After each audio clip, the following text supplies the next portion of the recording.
Le Liban est un pays souvent considéré comme au bord du chaos. Les 15 ans de guerre civile ont laissé des marques partout ici, et la situation politique du pays est régulièrement bouleversée par la guerre. Sans nul doute, c'est un pays aussi complexe qu'un puzzle.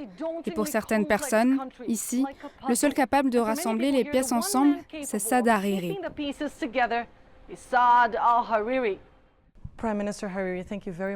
Monsieur le Premier ministre, merci beaucoup d'avoir accepté cette interview pour Euronews.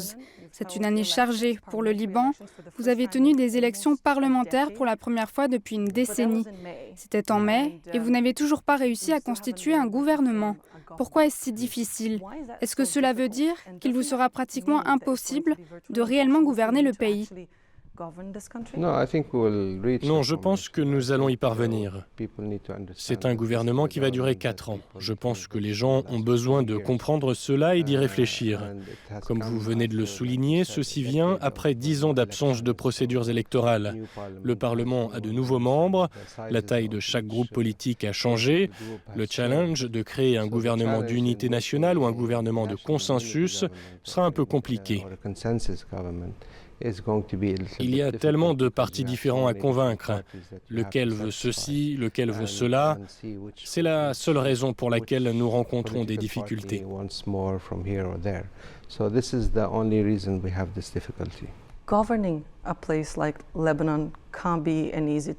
Gouverner un pays comme le Liban n'est pas une chose aisée. Vous en avez fait l'expérience. Vous devez tenir compte des équilibres confessionnels. Et il y a un contexte régional de guerre. J'ai discuté avec beaucoup de gens ici qui m'ont dit que vous étiez l'homme capable de réunir toutes les pièces du puzzle. Qu'en pensez-vous? Pourquoi êtes-vous l'homme de la situation au Liban?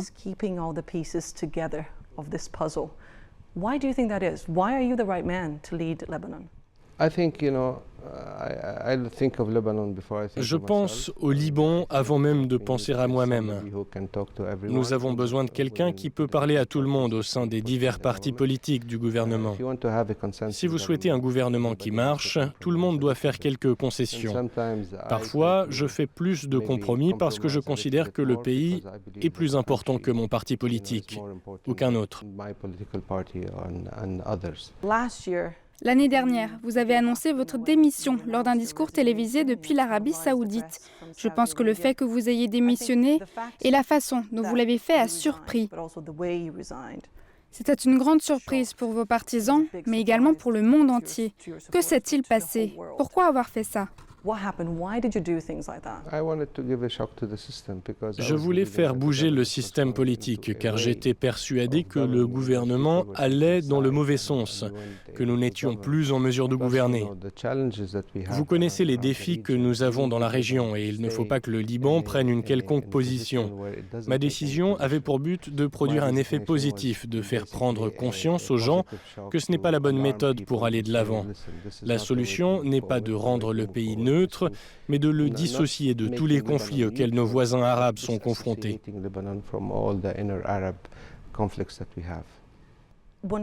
Encore une fois, je pense que c'était plus votre façon de vous exprimer et le lieu d'où vous vous exprimiez. Cela rendait le message encore plus fort. Pouvez-vous nous parler des relations que vous entretenez avec l'Arabie saoudite? Mes relations avec l'Arabie saoudite sont excellentes. C'est pour le bien du Liban et de l'Arabie saoudite. Il faut comprendre que la région du Golfe traverse une période difficile à cause de ce qui se passe au Yémen. C'est pourquoi au Liban, nous avons besoin de connaître nos intérêts nationaux. J'entends par là, nous engager au Yémen ou en Syrie ne nous apportera que des problèmes. Je comprends qu'il y a des partis politiques qui pensent différemment au Liban, et c'est ce qui tue, je ne veux pas dire tuer, mais qui paralyse notre pays, car nous mettons nos convictions politiques avant le bien du pays. De quoi le Liban a-t-il besoin? Et quelles sont ses priorités? Des réformes. Nous avons besoin de réformer, de nous concentrer sur notre économie. Nous avons un problème, les réfugiés.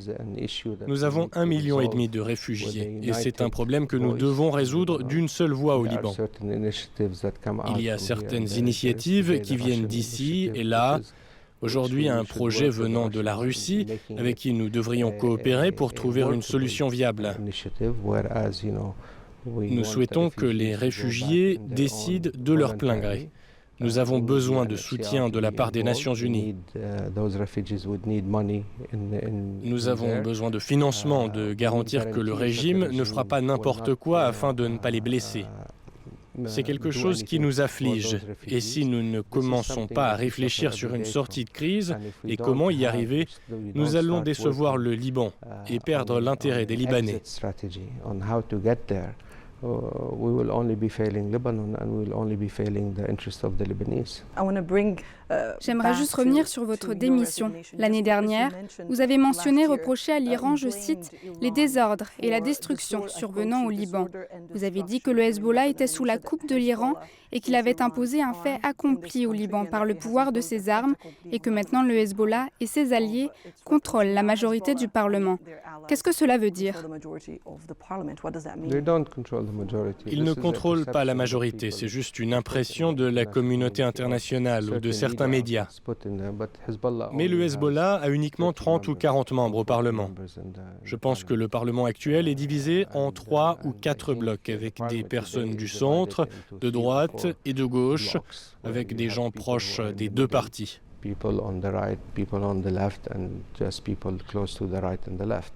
Lorsque j'ai prononcé mon discours, j'ai évoqué tout cela.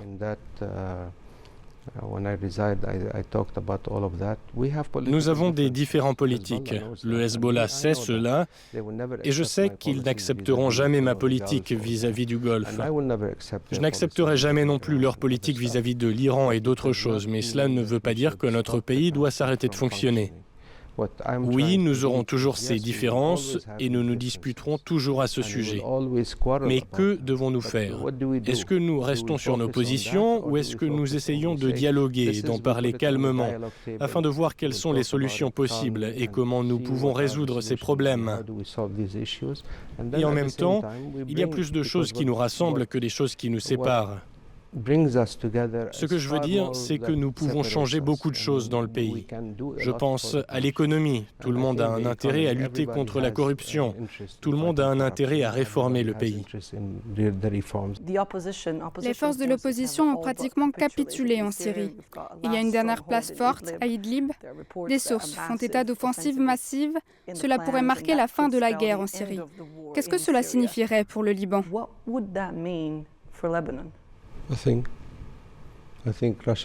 Je pense que la Russie aura obtenu ce qu'elle voulait.